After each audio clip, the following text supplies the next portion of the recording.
down, friends. Good afternoon, ladies and gentlemen. Welcome to this press conference.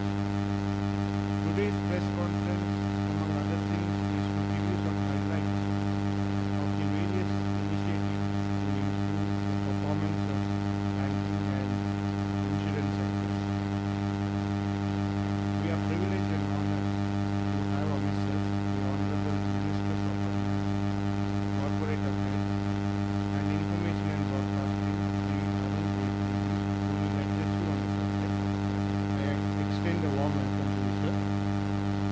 I also extend a warm welcome to Honorable Minister of State for Finance, Sri Jain Sinhaji, and Dr. Hasmukh Adia, Finance Services Secretary, Chief Economic Advisor, Sri Arvind Subramanian. Friends, first, the Honorable Finance Minister will make his opening remarks. Thereafter, there will be a brief presentation on the subject. Then the forum is open for questions and answers. I'm sure all of you are familiar with the points of order. Kindly stick to it. And those who would like to ask questions, kindly raise the numbered placards that are in front of you. May I now request The Honorable Finance Minister to make his opening remarks. So thank you very much for all being here. I think this is more about the presentation and the details being given out in the presentation to you, which the Secretary of the Financial Services will make. Some of the facts in the presentation have already come out, and there is some additional facts which will come out.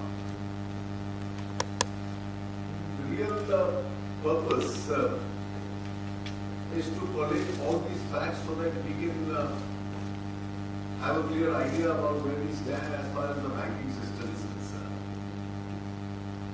And this is really in relation to the public sector banks, which along with the other banking institutions in India play a very important role in the economy of this country.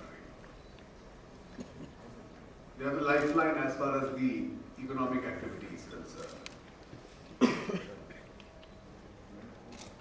In the last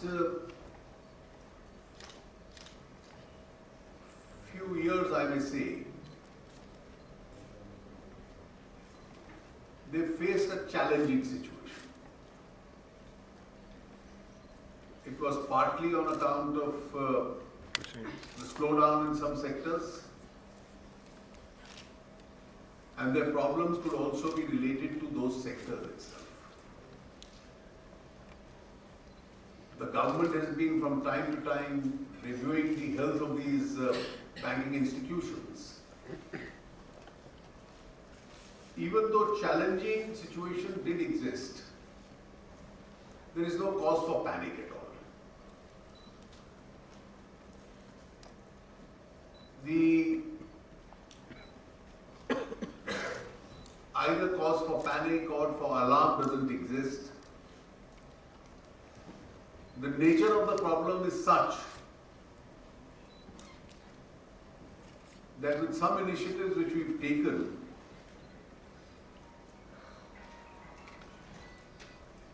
it has partly been fixed and is capable of being fixed. It's true that for some time it went unattended. Now, ever since the present government took over, our policy was that commercial decisions must be really taken on commercial considerations. And the level of political interference in the functioning of the banks has to be minimized. The detailed presentation made by the chairpersons of various banks and by the banking industry as a whole, and this is a view shared by all, including the central bank, including the government, that it was sectors such as steel,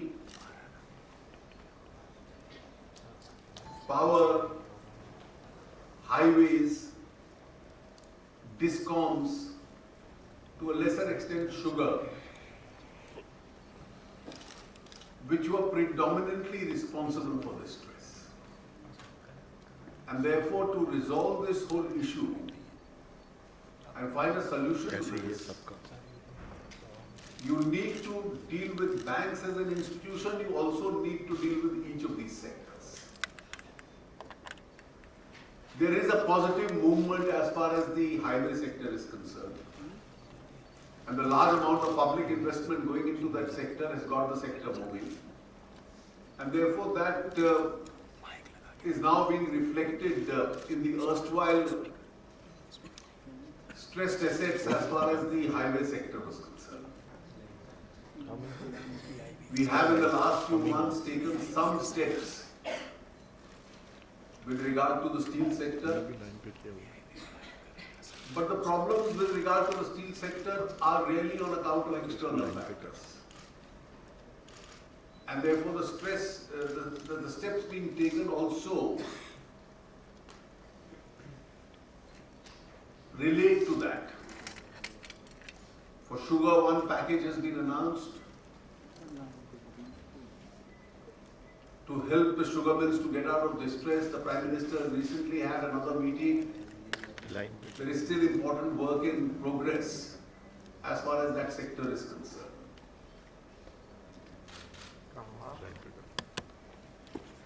We are continuously monitoring the situation as far as private sector power companies are concerned,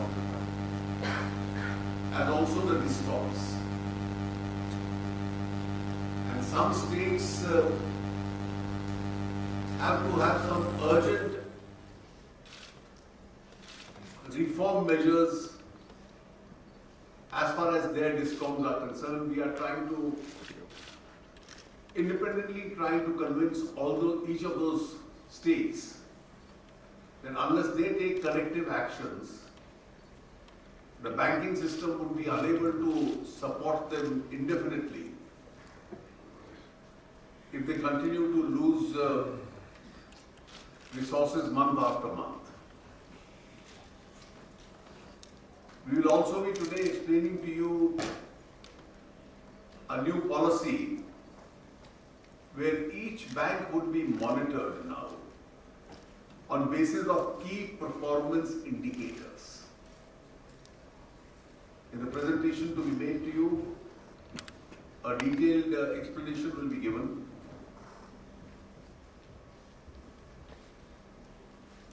As a first step towards a banking investment company, which will hold all the assets of the banks, the shareholding assets of the governments in the banks, we had proposed a bank board bureau, and its structure is also going to be announced today. Some important announcements with regard to key personnel are also going to be made. And before the Secretary did that, I think my colleague, the Minister of State, Shri Jayant Sinha, who has been actively involved in this whole process, will make a brief comment. Thank you very much, Honorable Finance Minister.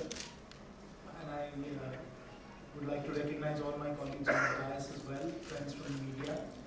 As the Honorable Finance Minister has said, we have been working on coming up with a comprehensive framework for the transformation of our public sector banks for several months now. Many announcements have already been made, for example, the capital allocation numbers that were announced in Parliament. Many other announcements are still pending, some of which we'll be making today. But we felt that it was very important at this stage, given how important the public sector banks are to India's financial system. Effectively, they're the core of India's financial system, represent 70% of the assets in our banking system.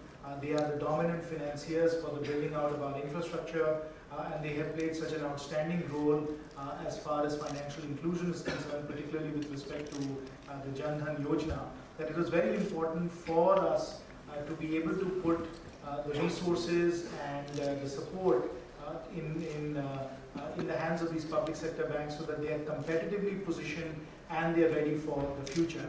So we have been, as a result of that, participating in a very thorough and consultative process for the last 6 months, even longer in fact, since we started this ahead of Gyan Sangam. Gyan Sangam, of course, as you might remember, in Pune was in January. And thereafter, we have, of course, worked in detail with each of the banks. We've reviewed their strategies, their capital requirement plans. We've consulted with a wide set of stakeholders, including experts from the equity markets, management consultants, economists, and we have, of course, spent a lot of time doing the analysis and trying to understand what is the best way to put together this comprehensive framework. As the Honorable Finance Minister just said, a number of elements associated with this comprehensive framework have already been placed in the public domain. But what we wanted to do today was to actually assemble all of them in one package so that you can see how all the different policy levers that we are working with are put together. And that, I think, is quite comprehensive and also should reassure everyone in terms of how robust and effective this approach is going to be. The other very important aspect of the plan that we put together is that it is a bottoms-up transformation process. By making sure that our banks have world-class governance and the operating autonomy that the Honorable Finance Minister spoke about, we think that we are going to initiate a bottoms-up transformation process that will be led and driven by the banks and their boards themselves. So this is not something where the government is dictating from a top-down perspective what the bank should do. This is with the banks operating in their own commercial logic, applying principles of strategic logic and strategic positioning to figure out how they themselves can prepare themselves for the future. So that is what we have attempted to do with this plan. What we believe is the case is that this represents collectively perhaps the most comprehensive set of changes that have been undertaken for these public sector banks since they were nationalized in 1969-1970. So we think that this is a very, very important step forward for our public sector banks, and we trust as a result of that they are going to be very well positioned for the future. Thank you. Thank you, sir. Now I request the Secretary to make a presentation. Thank you, sir. Honorable Finance Minister, Honorable Minister of State, my colleagues, and the media people. Sir, the comprehensive transformation framework which we are going to present today has got 7 elements. Unfortunately, it all starts with A, B, C, D, E, F, G. So we have tried to put it in 7 steps like that: A, B, C, D, E. A stands for appointments, B stands for bank board bureaus, C for capitalization, D for distressing the entire gamut of activity with respect to the state assets of public sector banks. E stands for empowerment, what have we done to empower our banks or what we are going to do to empower them. And framework of accountability, which Honorable Finance Minister talked about, the new system of making them accountable for certain key performance indicators. And finally, of course, the remaining governance reforms about which we will be talking. Now, sir, in each one of them, we need to tell you what we have done so far and what we need to do further in each one of that, and how we are planning to go in each one of that. Sir, talking of appointment, it has taken us some time to appoint good people because we wanted to go in for participation of private sector people also. And first of all, of course, we had announced that there will be a separate post of non-executive chairman and MD. Having done that, we started the search for both non-executive chairman as well as MD. And the entire process of recruitment or entire process of selection of MD was made very, very transparent. There was a 3-stage process, and all the candidates were asked to go through 3 different panels of interview, at the end of which only they were assessed. Finally, the proposals were sent to the appointment committee of cabinet, and we are very happy to announce that we have appointed 5 key personnel, the MD and CEO, in Bank of Baroda today, Bank of India, Canara Bank, IDBI Bank, and Punjab National Bank. What we will be doing is that we would be giving you a biodata of each one of them in the press folder that we are going to give you at the end of it. So you will have a complete biodata of these people. Now, what is significant here is that out of these 5 candidates, 2 are from the private sector. And so the wait for a longer period has been worth it. We have been able to spot 2 very good candidates from private sector also in this appointment. And that one person is Mr. Jay Kumar of Bank of Baroda, who is now MD and CEO of VBHC, Value Homes Private Limited. He is an ex-Citibank person. And then second person is Mr. Rakesh Sharma, who is going to Canara Bank. He is MD and CEO of the Lakshmi Vilas Bank Limited. So that's been the announcement today, the major announcement, that all these CEOs will take over as early as possible. Their appointments have been announced. Coming to the second part, the non-executive chairman also, we had done the search committee chaired by Governor RBI, and all of us were there. Finally, we have been able to at least announce the first 5 names of people who are being made the non-executive chairman on the board of Bank of Baroda, Bank of India, Canara Bank, Vijaya Bank and Indian Bank. Now these are the non-executive chairmen. They will function as non-official director also, and they will chair the board meeting of all these public sector banks. And these are also very eminent people. We have given you the biodata of all these people in your press briefs, so I won't elaborate upon it. For example, in Bank of Baroda, we have put Mr. Ravi Venkatesan. He is an independent director on the board of Infosys and a very renowned name. Just, I'm told he is just 51-year-old, but a very eminent person in his own right, and rest of the people also are mentioned here. So now what remains to be done? Let me also tell you that there are some vacancies as non-official directors, some vacancies of non-official directors on the boards of banks, and we would be filling them up in the next 3 months. It's a targeted, it is a target we have fixed for ourselves. Then there are 6 other non-executive chairmen which are to be filled up. That also we would be doing in the next 3 months. But at least we have made a beginning. When we announced that there will be a separate chairman and MD, there were a lot of apprehensions as to whether government is going to put IAS officers only there, or whether government is going to put political people there. But the first set of announcement which we are making today makes it very, very clear that we are looking for professionals only to be the non-executive chairman of banks, public sector banks. Coming to the Bank Board Bureau, we have finally been able to freeze the constitution of the Bank Board Bureau. This was one of the items announced in the budget by Honorable Finance Minister. And the structure will be that there will be a chairman who will be either a retired banker or a retired regulator or a business person or an administrator with knowledge of financial sector. He could be from any sector. There will be 6 other members apart from chairman.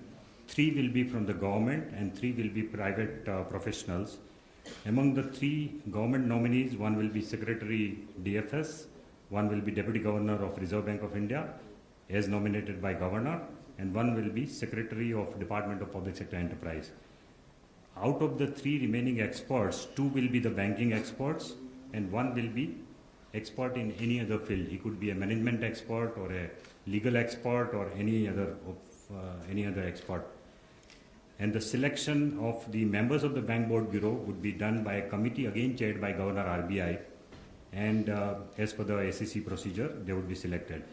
We hope to now select the members of the BBB and the chairman also, and the entire process would be finished well in time before 1st of April 2016, because that is when we want the Bank Board Bureau to start functioning. What will be the functions of Bank Board Bureau? Primarily, it will have 2 functions. One is the BBB will replace the existing appointments board, which functions as a search committee for full-time managing directors and full-time directors of public sector bank. And it also will be functioning as a search committee for the non-executive chairman of public sector bank. Apart from that, the Bank Board Bureau will be like a link between the government and the banks. And the Bureau will be constantly engaging themselves with the chairman and managing director of various boards to evolve the various strategies for them and to sort of have consultation with various banks as to how they could evolve their strategies and work together. So that will be the second function of Bank Board Bureau, advisory services on strategies of banks. So one is the appointment function, the search committee function, the Bank Board Bureau will do, and the second will be the advisory services. Next, coming to the capitalization, we already announced earlier as Honorable Finance Minister had kindly agreed to give a larger sum in the supplementary demand. Apart from 8,000 crore approximately which we had in the budget this year, 12,000 crore has already been provided in the first supplementary. 5,000 crore Honorable FM has agreed to provide in the next supplementary. So this year we will be giving 25,000 crore of capital to banks. And our estimate for capital, as we had earlier said, was that even if we have to have a safe buffer over the Basel III norms, and presuming that there will be a credit growth rate of 12% this year and 1% increasing every year in the next 3 years, then also the requirement of capital for public sector bank would be approximately 1,80,000 crore, out of which 70,000 crore promise Honorable FM has already made. This year we will be giving 25,000 crore, next year 25,000 crore, and the subsequent 2 years 10,000 crore each. The remaining part of the capital, we hope that with this kind of revamping happening of public sector banks and this kind of a consolidated plan being made for them, they would be easily able to raise this from the market. We had done some rough calculation even 10 days ago when the banks' PSB stocks were not so high, that even at that valuation, they would have been able to collect at least 80,000 crore from the market by reducing the government's stake to 52%. But now with all these efforts being made and all of this capital, we don't need it tomorrow. Over the period of next 1 or 2 years, as and when they require the capital, now they will be enabled to go to the market and they will be able to easily fetch the remaining capital that they need for their survival and even for their growth. Now, as we had announced, there are 3 tranches to the capital to be given this year: tranche 1, tranche 2, tranche 3.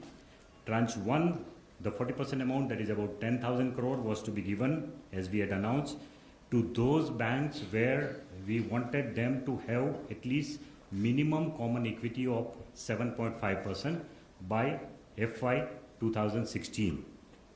The second tranche was to be given to 6 large banks, including SBI plus 5 other large banks, where they need more capital in order to meet with the credit requirement of the economy. And that's why we wanted to make them stronger. And tranche 3, 20%, that is 5,000 crore, is to be given to those banks who meet with certain performance indicators up to December 2015. And they would be given this last tranche only in the month of March. Today, we have done the calculations for the first and the second tranche, and the total of 20,000 crore, total amount of 20,000 crore is being released to banks as like this.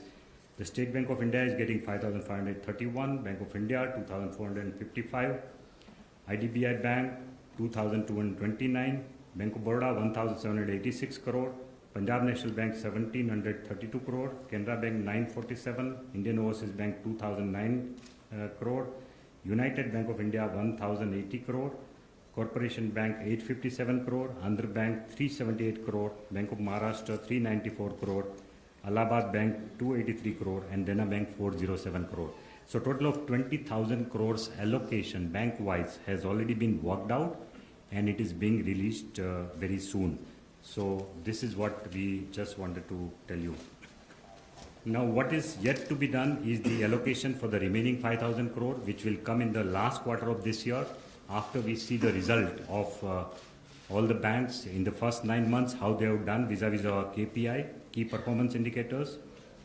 But there we would take care to see to it that the remaining 8 banks, which are already adequately capitalized, and that's why they did not get any capital in this tranche, those remaining 8 banks which are otherwise adequately capitalized, but they did not get it under tranche 1 or tranche 2, they would also be accommodated under the performance grant, subject to certain indicators of performance being met with by them.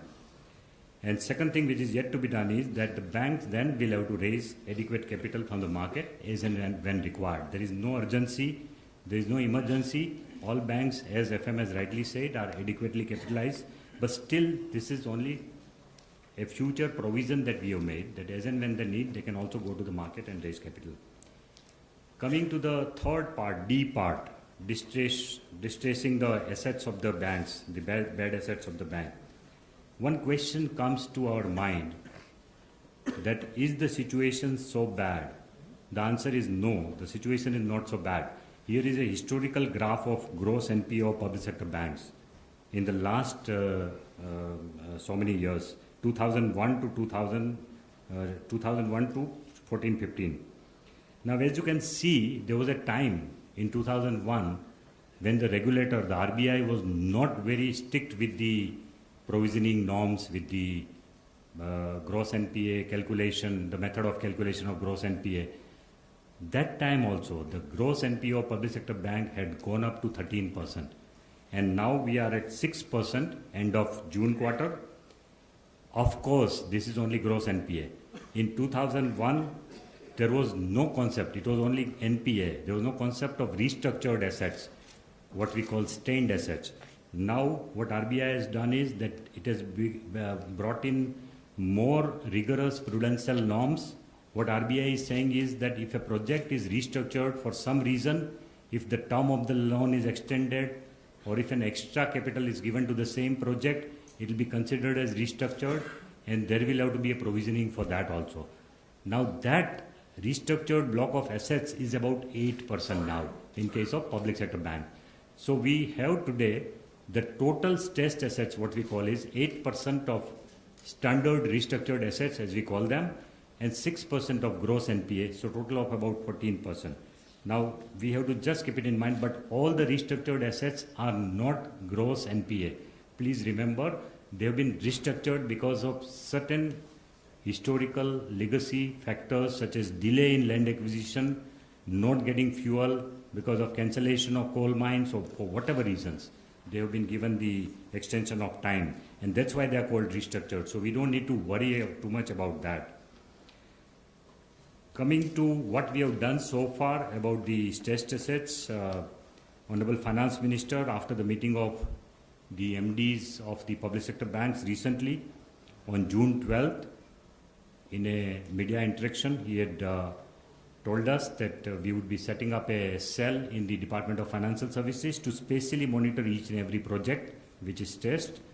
We have done it as per his instruction, and a lot of review meetings have taken place on sectors as well as on individual projects.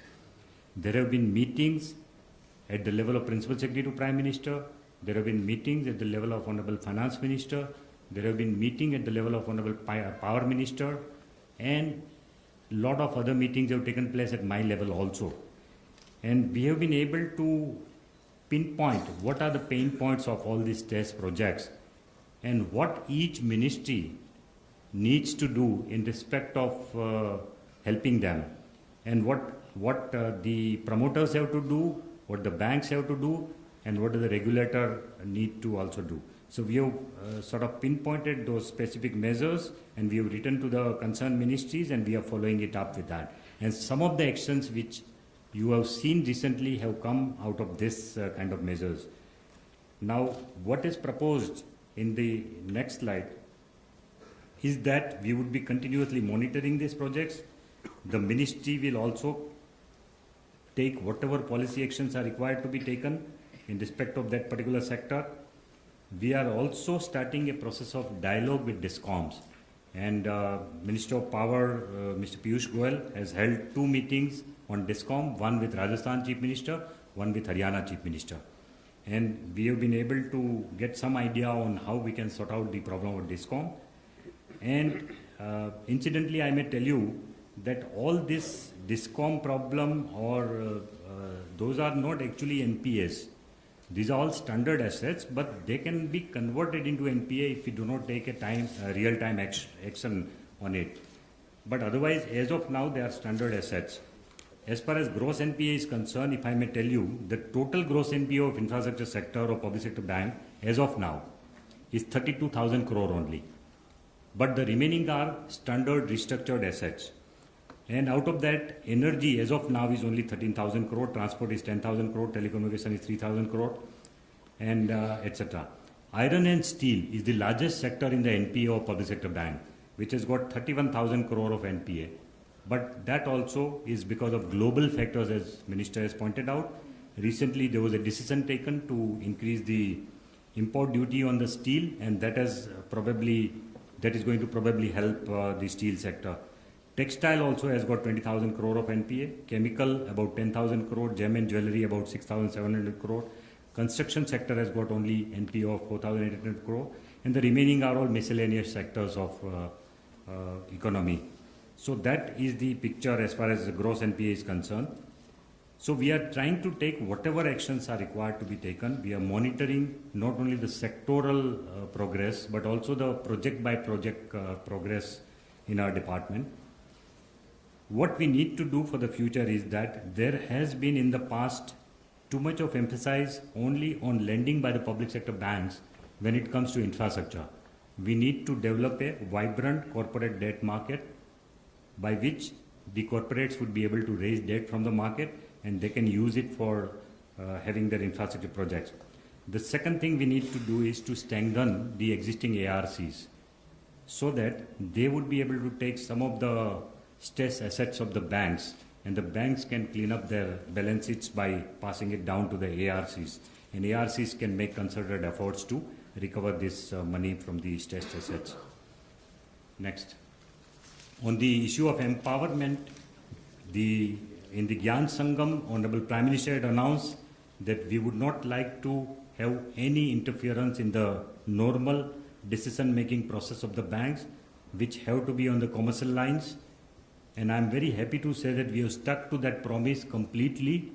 You are free to ask any bank whether there has been a single instance in which anybody from the ministry or anybody from the government has told them what to do, what not to do as far as lending is concerned or as far as settlement of cases is concerned. Not even a single case. Not even a single case.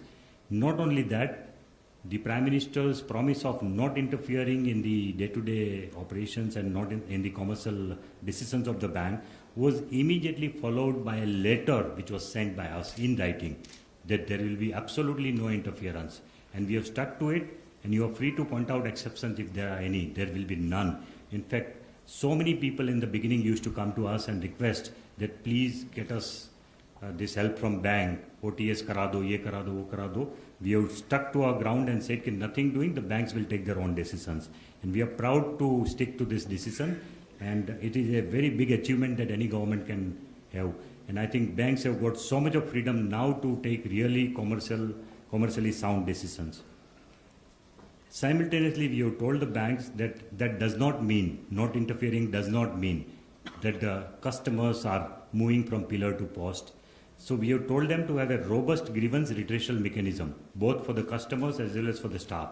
Even for the appointment of staff or transfer of staffs, we are just not interfering. So they should have their own in-house policy of transfer and postings, and they should stick to that objective policy of transfer and posting. And they should give a chance to people to have grievance redressal in case if any staff or a customer has a grievance. So that system we are insisting on. Now what we need to do in future is that right now, of course, the PSBs have all the freedom, but they are telling us that they want to probably recruit some people in the normal chain of appointment at the middle level. Now we are trying to see how we can help them with this kind of a liberty also. Of course, they are already free to hire anybody on a contractual basis. But if they want to recruit people in the regular scale, in the middle level, that is something which we are working out. And in the future, we would like to also give them that kind of an empowerment. Coming to the framework of accountability, what we have done is earlier there was a system of statement of intent, which was made by every bank. It was given to the government. There was a negotiation between the government and the bank. And ultimately, the whole thing took about 6 to 12 months to approve. And it used to be approved only toward the end of the year, when the year was almost over. So it had not much meaning.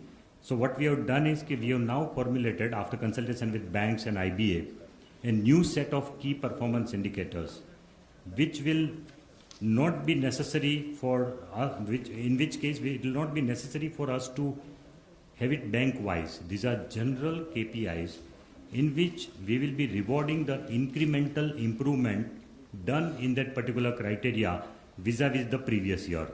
So for example, this entire KPI will be divided into 4 sections. First of all, there will be 80-20, 80 marks for quantitative performance and 20 marks for qualitative performance. In the 80 marks, there are 4 sections. 25 marks each will be given for efficiency of capital use as well as for growth and diversification of business. 25 marks each. And some of the sub-criteria of efficiency of capital use would be return on assets, return on equity, net interest margin, cost as percentage of total income, etc. And similarly, in growth processes, the criteria 25% will consist of fee-based income as percentage of total income, increase in retail credit, increase in number of transactions through alternate channels such as mobile banking, and then improvement in share of the saving banks deposits. All these are in the growth category. Then in the NPA management, we are having 15 marks, which will be given based on the improvement in the impaired assets percentage and based on the cash recovery out of the gross NPA. In the financial inclusion, 15 marks would be given, and which will be given based on their performance in various social sector schemes and the PMJDY that we have announced. So total of 80 marks for quantitative performance and total of 20 marks for the qualitative performance, which will include improvement in external credit rating, strategic initiative taken to improve the asset quality, efforts made to conserve the capital, and the HR initiative taken in terms of skill development and talent management. Now, those are the 20 marks which will be given by a committee. It will be a subjective assessment. It will be given by a committee headed by Secretary DFS. So this is a performance card, just a one-page performance card KPI, which we are giving to you in your press kit. So you would be able to see what will be the key performance indicators for banks. Coming to the next, governance reforms.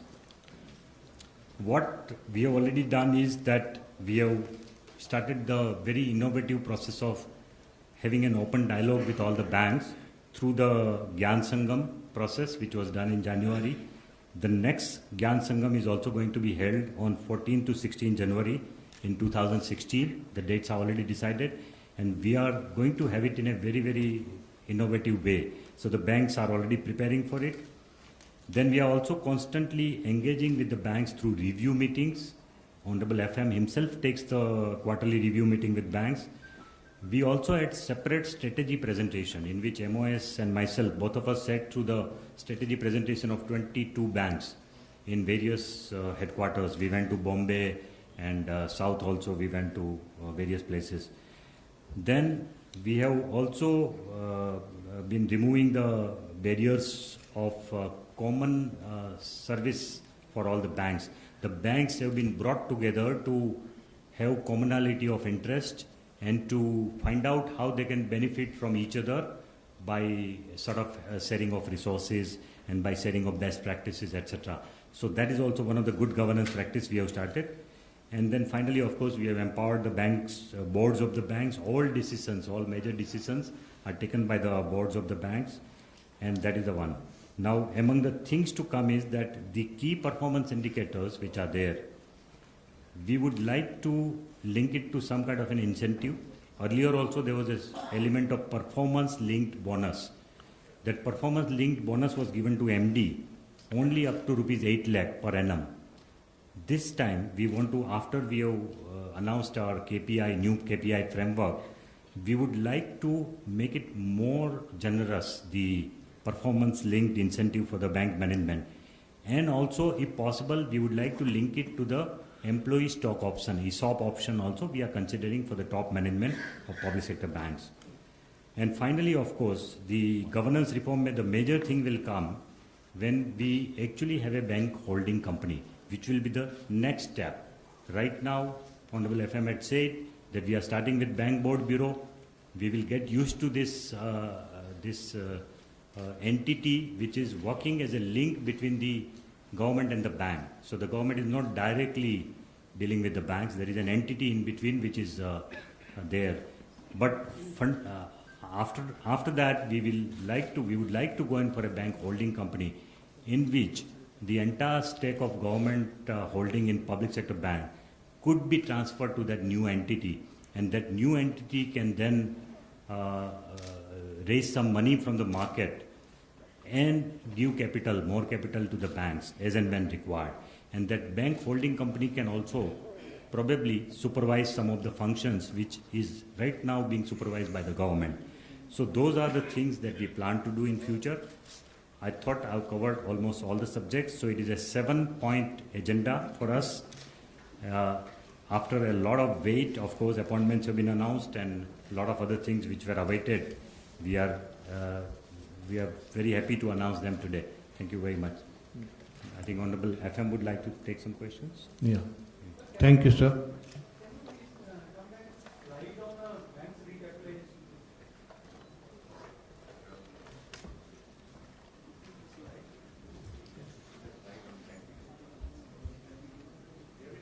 You will be Part getting of your kit.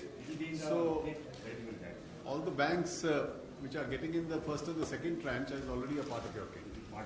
So we'll now take a few questions. Yeah. Let's start with 181. Rupa. So congratulations on the very comprehensive plan that you've put out. I have two questions. First, to begin with, you've said that this 20,000 crores will be released very soon. How soon can we expect that? That is my first question. The second question is on your last slide, you've said that you will also announce strategic initiatives such as consolidation. How soon can we hear, and what are the kind of banks where you're looking at consolidation? First question is that as soon as means within a month, we'll be giving it to them. Yeah, on the consolidation question, as I said in my opening remarks, the idea is that this is a comprehensive framework for bottoms-up transformation. So the banks themselves have to decide what are their strategies, and if their strategies include consolidation, then they should prepare those plans, they should discuss them with their boards, and then they should bring it to their shareholders. Yeah, Shishir. Sir, when you are saying that that holding company will also take over some supervisory function, will this clash with the RBI supervisory power into that, sir? These are the functions of the government, not RBI's function. Functions of the government, because as we are the owner of the public sector bank, so there are certain functions we are discharging as government, as the owner. But then we will transfer our ownership to a new company, which will own the shares of this company, and this company in turn will hold the shares of the banks. So the government will only hold the shares of that company. Yeah, Srivats. So, is there a timeline that you're looking at as to when this bank holding company will take off? Not really. To bind yourself immediately, we'll have to see how the sector is now proceeding, and there are a lot of reforms which will have to take place before that. Yeah, But it won't be very long. Yeah, in addition to that, of course, the first step is to put the bank bureau in place. We've already announced a very specific timeline for that, which is the bank bureau will be operational from April 1, 2016. We have to see how the bank bureau performs, and the bank bureau will be performing some of the functions that any owner does perform, not the regulator's responsibilities, but the owner's responsibility, which is to think through appointments and succession planning, to look at issues of strategy and capital, and depending on how all of that evolves and unfolds, then we will consider what the appropriate timing for the bank investment company will be. Yeah, 95. Sir, this year you have allocated 5,000 crore out of 25,000 crore based. 5,000 is tied to performance. Over the coming years, can we expect that number as a percentage increasing, the amount tied to performance of PSBs? Yeah, again, you're speculating about the future. We have a very clear plan for this year, the 25,000 crores across the 3 tranches. We have to see how all of that works. And then, depending on what might be required for the following year, we can decide how the tranches might work in year 2. I may supplement, this 5,000 crore is not the only performance grant. The tranche 2 is also performance grant given to big banks which are well performing. So that is also a performance grant in a way. Yeah, Maua.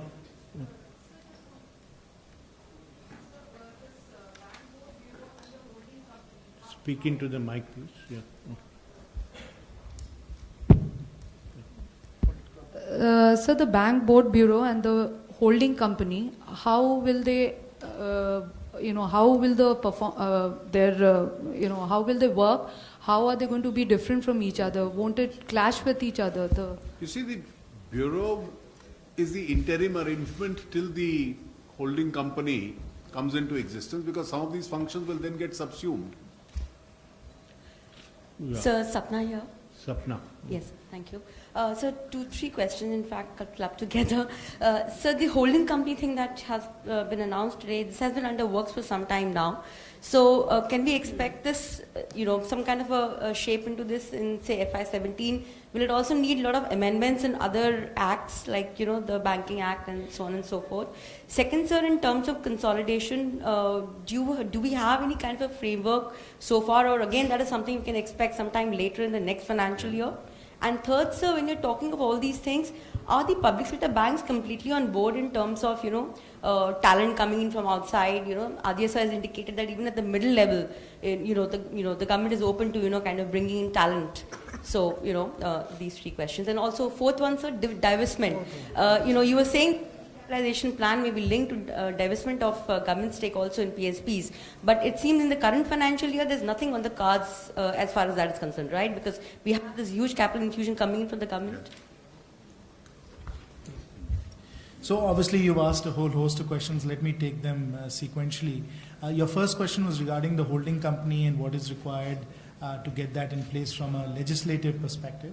Obviously, we will have to consider exactly how this is going to work with respect to the Bank Nationalization Act. And so all of that will be worked out once the bank bureau is in place and we start to think about what the legislative requirements are going to be. So on that, we are studying the matter, and as and when we develop some details, we'll get back to you. With respect to the consolidation and the timelines and so on, again, as I said, it's a bottoms-up process. The banks have to decide what's in their best interest and how that process might unfold. So let us see what happens there. Now, obviously, with respect to the talent question where you said, how do the PSBs react to people coming in at mid-levels? That is something, again, that the public sector banks are going to have to think about. We have given them the flexibility to start to work through all of that and to see how people might come in at these levels. But this is obviously an ongoing process as well. Of course, through this entire effort that we've been undergoing for the last 7 or 8 months to put this comprehensive framework together, we've had intense consultations with the public sector banks, starting with the pre-work for the Gyan Sangam and then thereafter. So they have on their end been thinking about how they will affect these changes as well. Yeah. And then finally, your question was about divestment in shares. Again, this is something that the banks are working through. They have to decide when is it the right time for them to go into the market and with which kinds of instruments. So again, that question is best answered by the individual banks themselves. Our job as the principal shareholders and the owners of these banks is to ensure that they are adequately capitalized as they are right now, that they have the framework in place to enable them to be competitively very well positioned, to enable them to deal with the systemic issues associated with NPAs. And once we establish that foundation, then they can go to the market very successfully. Yeah, Manoj. Sir, in the recent past, government has favored reconsolidation of the banks into 6-7 major big banks. So do you have any roadmap to sell majority stake in any of the state-run banks this year? Thank you. That's not an issue under consideration at the moment. Because even when the last question of divestment, which was mentioned,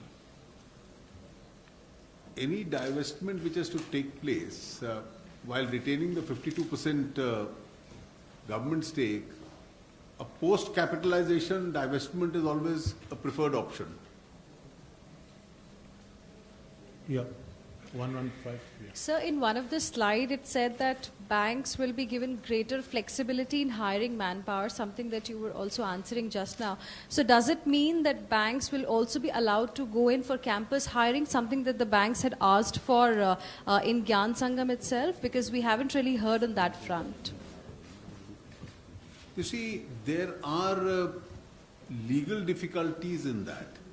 The banks are extremely keen to do that.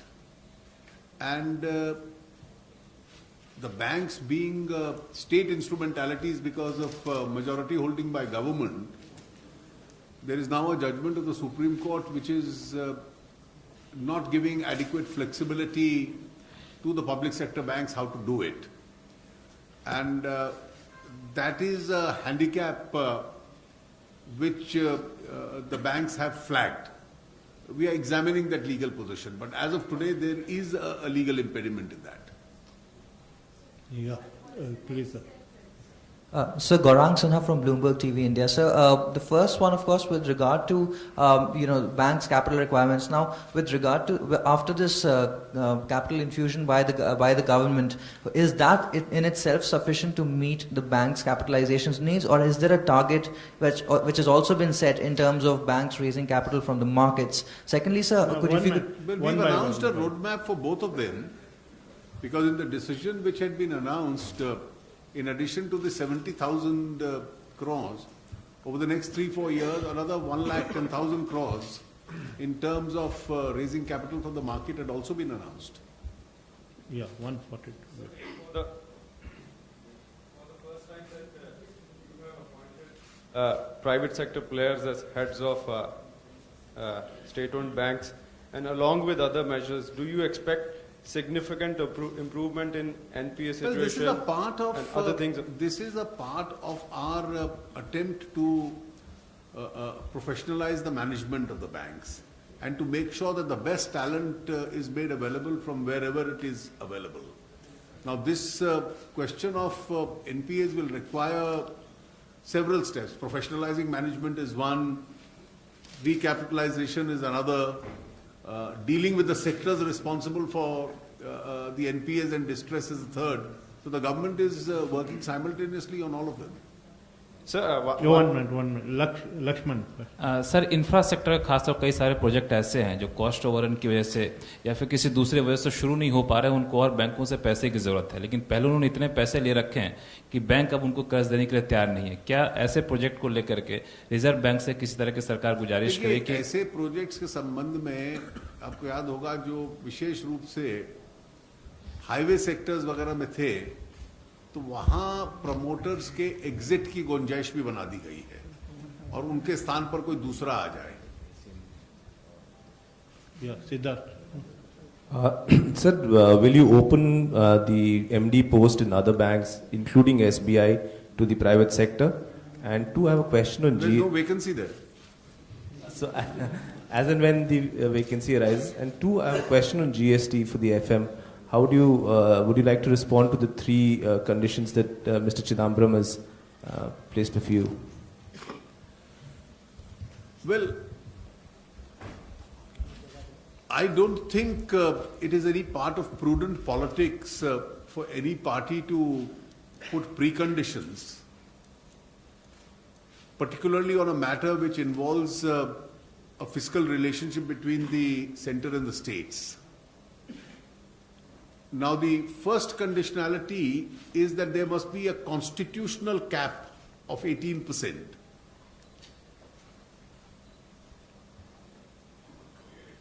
Now, neither Mr. Chidambaram's proposal, as approved by him after the standing committee in 2013, nor the then finance minister's proposal when he introduced the bill in 2011 had any such 18% cap. So that's clearly an afterthought. In any case, fiscal limits need flexibility depending on the economic situation. And every time you have to alter taxes given a given situation, you don't have to amend the constitution for that. Nowhere in the world does it happen. As far as the dispute redressal authority is concerned, the standing committee unanimously recommended that we must not have a dispute redressal mechanism, authority. All Congress party members were privy to that report. Mr. Chidambaram accepted that report in 2013. and then accepted the formula that disputes would be resolved in the GST Council, which is 1/3 center voting powers, 2/3 states, with a 3/4 majority required for any decision. So both these two conditions are contrary to what his own stand as finance minister were. The third condition of 1%, up to 1%, it's not 1%, up to 1% additional tax, was a compromise between the center and the states. And all these three decisions are unanimous decisions of all the states, to which even the Congress party states are privy. So it's clear that these preconditions are an afterthought. Yeah, Ravinder, you wanted to ask. Yeah. Sure. Jaitley ji दो छोटे छोटे सवाल है इधर से। एक है ऊपर से,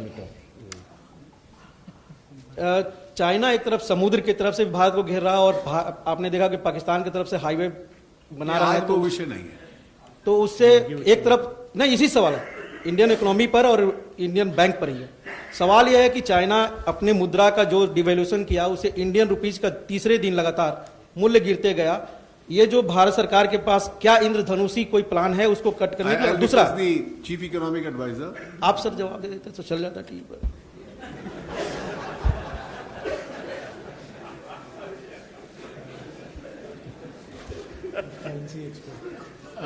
Good one. My Hindi comprehension is, is going to be conveniently bad now. Anyway, so I think the question is that, what is happening in China with respect to the currency has induced some amount of volatility in international foreign exchange markets, and we are feeling some, repercussions from that. But more broadly, I think that because our macroeconomic situation is very stable in a number of ways, we have adequate reserves. The prospects of the economy, both in an absolute and relative sense, are very bright. Therefore, this should be seen as a temporary situation, temporary adjustment, because the fundamentals of the economy are very sound. Yeah, please ask your question. Excellency, I'm from TASS, news agency of Russia, and I would like to ask you about recently established BRICS Bank.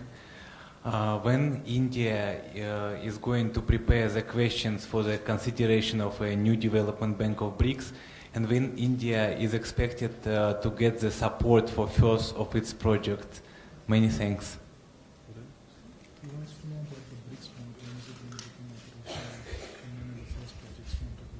No, I don't know. The BRICS Bank is now already operating, and therefore the bank is operational. It already has an office, it has a staff, it has a president who's taken over almost 2 months ago.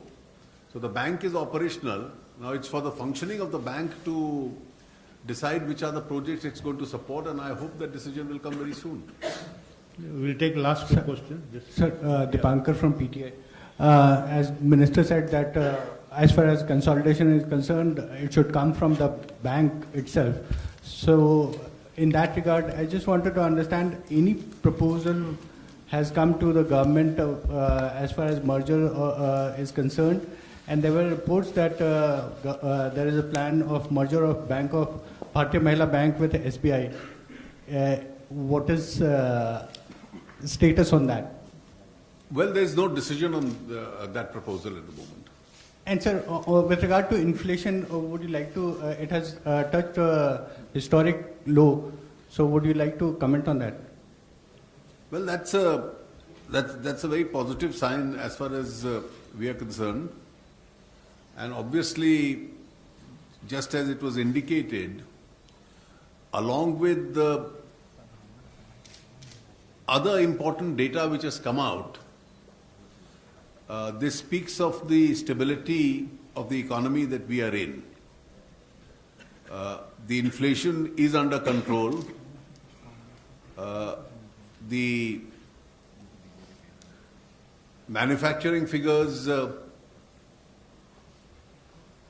IIP figures are quite encouraging. The indirect tax revenue figures are extremely encouraging. Even if you take out the additional revenue measures, which the Chief Economic Advisor explained 2 days ago, you still have a significant growth. Both the timetable and the geographical spread of the monsoon is quite good. And therefore, across the board in various sectors, we expect a significant improvement this year.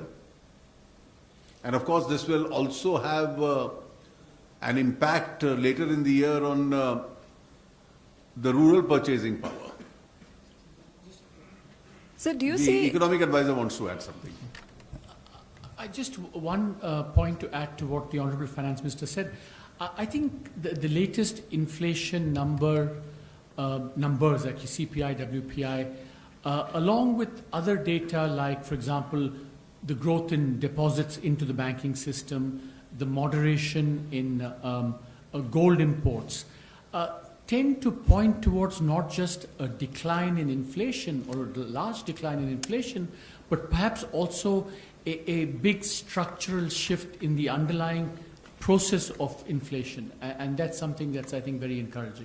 Yeah, we will So take if I one could just question from ask, the Deepshika, and this is last one. Just follow up to that. CA said inflation's really coming down. Do you see a strong case for a rate cut now? Is there a justification?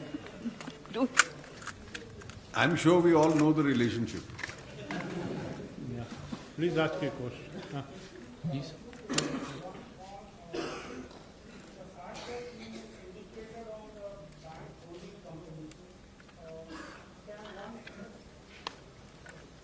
So the fact that you indicated on the bank holding company, can one infer that the government has concluded that in the future all public sector banks should be run as corporate entities? And secondly, from the point of governance, are you looking to change certain policy aspects so that governance could be better at the level of the banks? For example, we find that none of the government nominees ever attend annual general meetings of banks. So Well, given that you are looking at the market for capital, should you not focus attention on these aspects? No, we obviously would like the banks to be professionally managed and demonstrate world-class corporate governance. And that, of course, requires that we have outstanding non-official directors that certainly attend all the important meetings, including the AGMs. With respect to your earlier question about whether the banks are corporate entities or not, they are already operating as corporate entities. We also have to consider how to establish them as holding companies, because today they have a number of subsidiaries, whether it's insurance companies or asset management companies, also that they own. So there is also a question for individual banks whether they, from a structuring point of view, should be holding companies as well. So that is a separate conversation, not just about the bank holding companies, but for individual banks, what their best structure would be. There is no conflict between banks running professionally and banks also performing the social responsibility, particularly the PSBs. Yeah, Rahul. Chief, since you took a question on GST, Speak into the mic. I'm encouraged by the fact that you took a question on GST. There were some anxious moments at Jantar Mantar today regarding OROP. Is the government close to deciding some kind of at least a roadmap? Well, the government is completely committed to the one rank, one pension principle. It's only the arithmetical translation of that principle, because several interpretations are being given, that is being worked out. And therefore, with regard to the principle being accepted and implemented, I don't think there is any issue at all. This is really the last question. Sir, this is TCA Sharadraghavan from The Hindu. The RBI governor so far has been saying that banks have so far not been passing through the interest rate cuts. So as the majority stakeholder in these banks, are you speaking to them about this? Is there any plan forward? Actually, the transmission of interest rate is always, there is a time lag between the reduction of rate.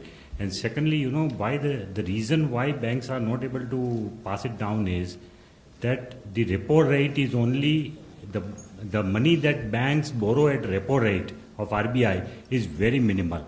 Their main cost of deposit, their main cost of fund is through cost of deposit. So unless they are able to bring down their cost of deposit, which may have an adverse effect on their total savings collected from the people, they would not be able to have that kind of a liberty of passing down that rate of interest cut to the people.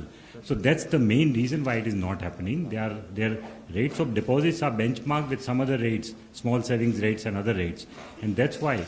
So the banks don't have the luxury of passing down all that rate cut exactly in the same proportion. Thank you, Minister, sir. Thank you, friends, for making it convenient to come.